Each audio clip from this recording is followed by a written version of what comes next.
Assalamualaikum warahmatullahi wabarakatuh. Apa kabar semuanya? Semoga selalu dalam keadaan sehat ya. Dan yang sakit segera diberi kesembuhan. Amin. Nah, pada pertemuan kali ini masih di bab tekanan zat. Nah, kita akan membahas tentang tekanan gas. Karena minggu kemarin kita sudah membahas tentang tekanan zat padat dan tekanan zat cair. Nah, hari ini kita akan membahas tentang tekanan gas. Langsung saja ya. Tekanan gas itu hubungannya antara tekanan dan volume. Dinamakan hukum Boyle. Dengan persamaan matematisnya sebagai berikut. P itu tekanan, kali V itu volume sama dengan konstan. Gitu. Jadi bisa kita asumsikan, kita ubah P1 kali V1 sama dengan P2 kali V2. Nah, di tahun 1662 Robert Boyle menemukan bahwa tekanan udara berbanding terbalik dengan volume. Jadi, semakin tinggi tekanan udara, maka semakin rendah volumenya. Kebalikannya, semakin rendah tekanan udara, maka semakin besar volume wadahnya. Gimana maksudnya Bu, kok berbanding terbalik? Ini kan P1 kali V1 sama-sama sejajar. Ini P1 kali V1. Kalau V1-nya dipindahin ke bawah, kayak gini. Terus V2-nya dipindahin ke bawah, jadi kayak gini. Ya nggak kelihatan ya. Gini. Berbanding terbalik nggak? Lihat, P1-nya di atas, V1-nya di bawah. Itu P2-nya di atas, V2-nya di bawah. Jadi dia berbanding terbalik. Oke ya. Satuan P sama ya, Pascal atau Newton per meter persegi. Volume satuannya meter kubik. Nah, ini contoh dari tekanan gas. Yang pertama, balon udara. Kenapa balon udara bisa terbang? Nah, balon udara bisa terbang karena tekanan udaranya diturunkan. Bagaimana cara menurunkan tekanan udaranya? Yaitu dengan cara memanaskan balon. Ini nih. Di sini nih. Tunggu ini. Dengan memanaskan balon. Ya, setelah dipanaskan, volume balon udara meningkat. Kalau volumenya meningkat, berarti kan balonnya menjadi mengembang ya. Ya kan, sementara tekanan udaranya jadi turun. Nah, balon bisa terbang gitu karena ada tekanan kan volumenya besar nih, berarti kan angin atau udara masuk gitu ke dalam balonnya gitu, jadi dia bisa terbang. Tekanannya kecil. Nah, kebalikannya, kalau misalnya dia mau turun balonnya gitu, mau mendarat, tekanan udaranya ini dibesarkan. Kalau dibesarkan nih, nah volume balon udaranya menjadi kecil. Gitu, menjadi kecil, akibatnya semakin ditekan gitu kan, dia menjadi turun. Paham ya? Gitu. Nah, contoh yang kedua itu sistem pernafasan manusia. Konsep tekanan dan volume bisa kita lihat pada proses menarik nafas. Menarik nafas disebut inspirasi dan proses mengeluarkan nafas disebut ekspirasi. Ini ya, saat inspirasi rongga dada harus membesar supaya volume paru-parunya juga membesar. Kalau volume membesar berarti tekanannya gimana? Tekanannya menjadi kecil, akibatnya udara dapat masuk karena tekanannya kecil gitu kan. Jadi udara bisa masuk dan kita bisa bernafas. Gimana kalau saat ekspirasi atau mengeluarkan nafas gitu? Mengeluarkan udara, volume paru-parunya menjadi kecil. Kalau volume kecil, tekanannya besar kan? Akibatnya tekanannya besar, udaranya keluar. Gitu, udara keluar, kita mengeluarkan nafas. Paham ya? Nah, ini ada contoh soal, sejumlah gas ideal pada mulanya mempunyai tekanan P dan volume V. Pada mulanya berarti kan ada tadi rumusnya P1 kali V1 sama dengan P2 kali V2. Berarti ada mula-mula sama yang akhir ya kan. Pada mulanya, dia bilang pada mulanya tekanan P dan volume V. Berarti kita tulis gini. P1-nya sama dengan P. Nih dari sini. Volumenya V1-nya sama dengan V dari sini. Jika gas tersebut mengalami proses isotermal sehingga tekanannya menjadi 4 kali tekanan semula. Kalau ada kata-kata gini nih, menjadi, berarti dia P2 gitu. 4 kali semula, berarti 4 dikali semula itu berapa? V1. V1 sama dengan berapa? V, berarti 4 kali V. Paham? Gitu ya. Ditanya, volume gas berubah menjadi, berarti V2. Rumusnya gimana? P1 kali V1 sama dengan P2 kali V2. Masukin P1-nya P. V1-nya V. P2-nya 4V. P2-nya 4V. V2-nya yang ditanya. Ya maaf, bukan 4V tapi 4P. Ya, P2-nya itu 4P. Karena tekanan semula, maaf ya. Berarti, sebentar. 4P, gini ya. Yang sama ada nggak? Ada, yang mana? Dihapus. Yang P. Berarti sisanya apa? V sama dengan 4V2. Yang ditanya V2 kan, berarti pindah ruas. V2 sama dengan 4 per V. Ya, inilah jawabannya. 4 per V. Paham? Ini kalau misalnya dia tidak mengeluarkan angka. Jadi kayak ada tekanan mula-mulanya gitu. Tekanannya menjadi gitu ya.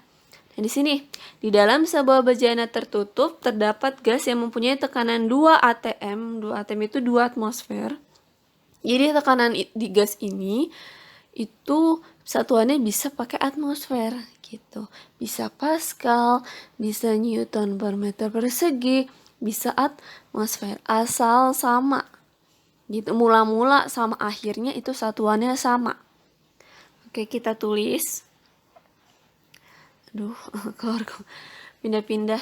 Di dalam sebuah bejana tertutup terdapat gas yang mempunyai tekanan 2 atm. Berarti diketahui tekanan pertamanya sama dengan 2 atm.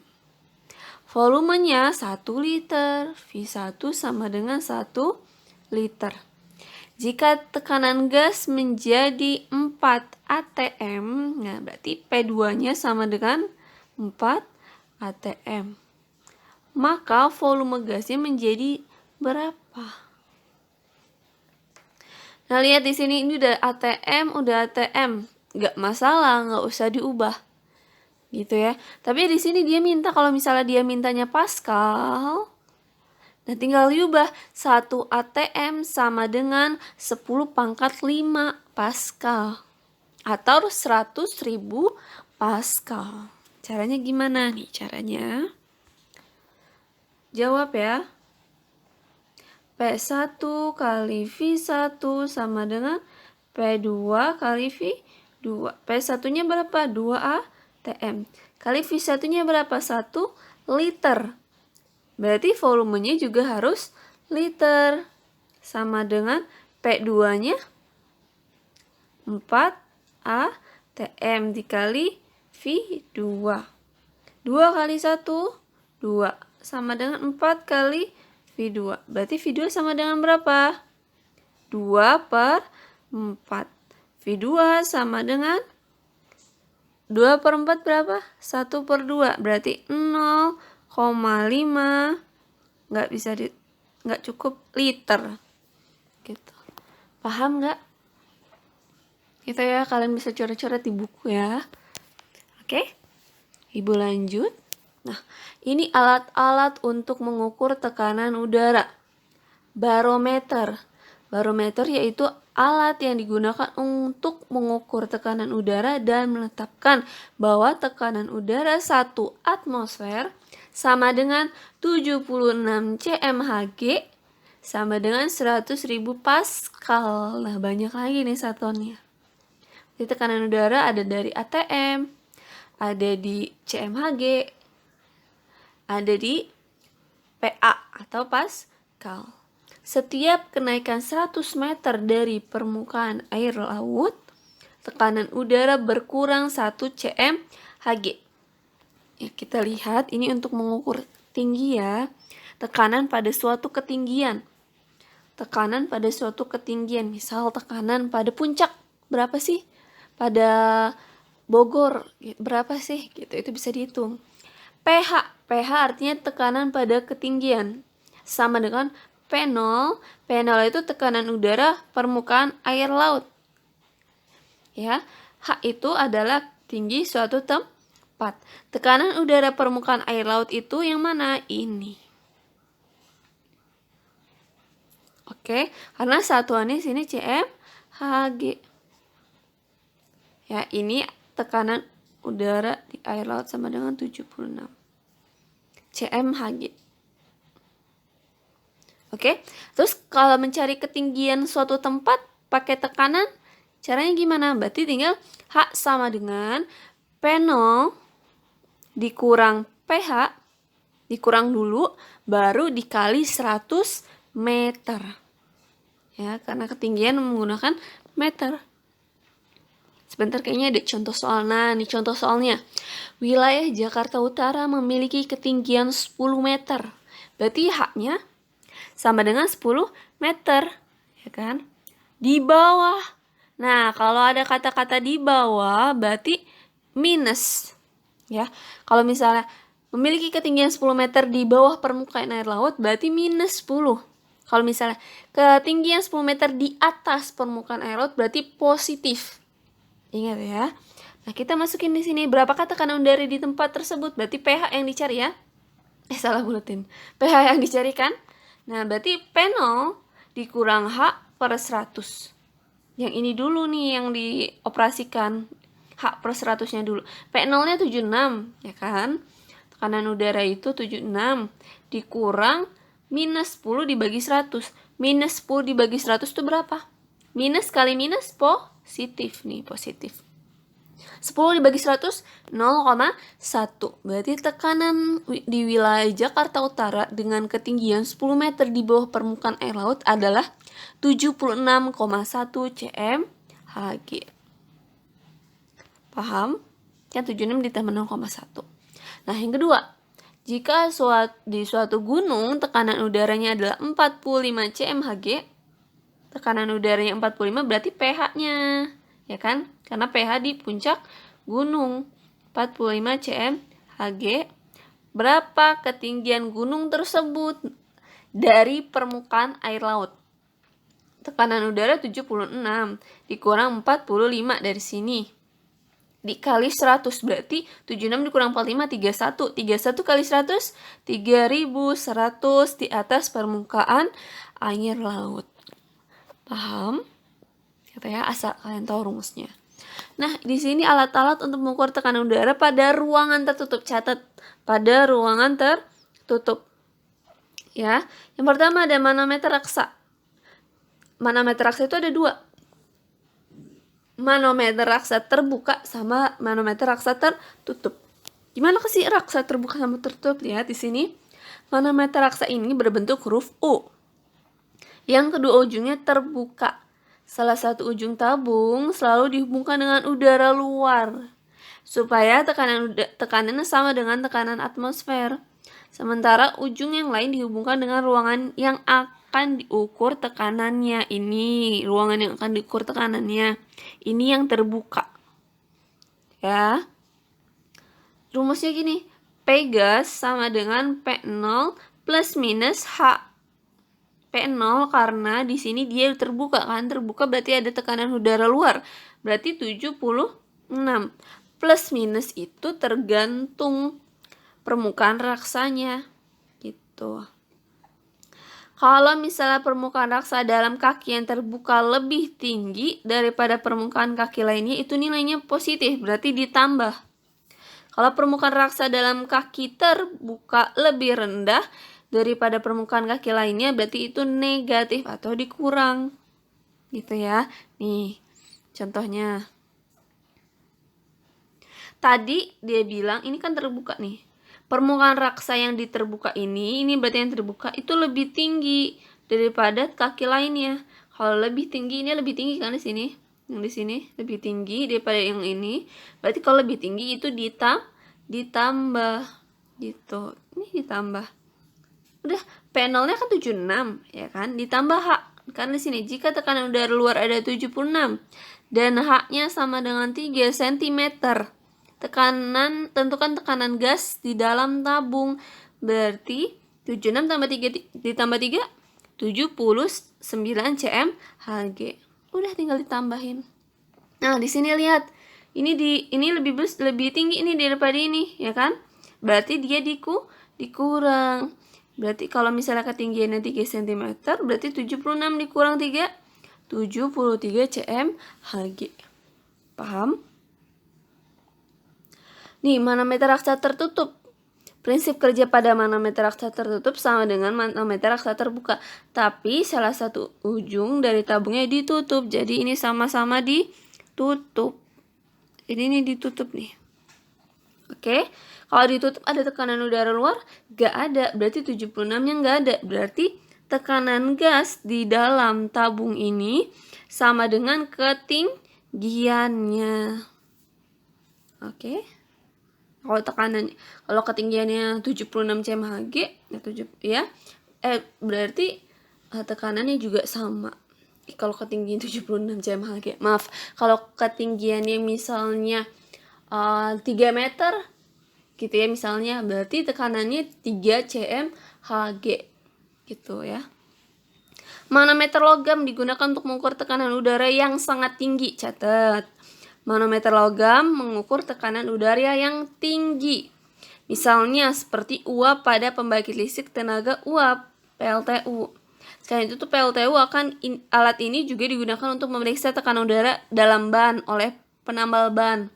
Yang kayak ini yang warna oranye itu, yang tabung warna oranye yang untuk nambah angin. Itu kan ada manometernya, manometer logamnya. Jadi untuk mengukur tekanan udara yang tinggi itu. Untuk membaca manometer Burden tidak perlu pakai rumus karena jarum yang ada manometer sudah menuju ke angka tekanan udara dari uap tersebut. Jadi tinggal dilihat aja di jarumnya. Apalagi nih yang ada alat yang ada manometer logamnya. Gas di rumah ada nggak manometernya? Ada ya. Untuk mengukur tekanan gas gas yang biasa buat masak itu ya. Kayak gitu. Udah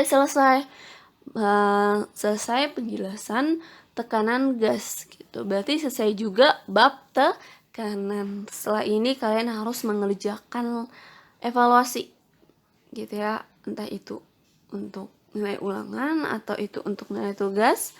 Gitu, pokoknya kalian harus benar-benar ngerjain setiap tugas atau setiap latihan atau setiap evaluasi yang ibu berikan. Karena nggak tahu nih yang mana yang mau dipakai buat nilai ulangan. Kalau di masa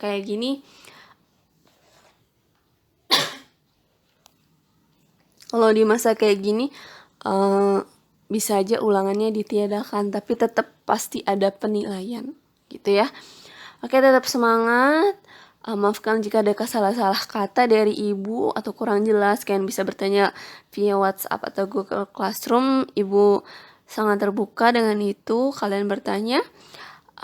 Terima kasih sudah mendengarkan sampai habis. Wassalamualaikum warahmatullahi wabarakatuh.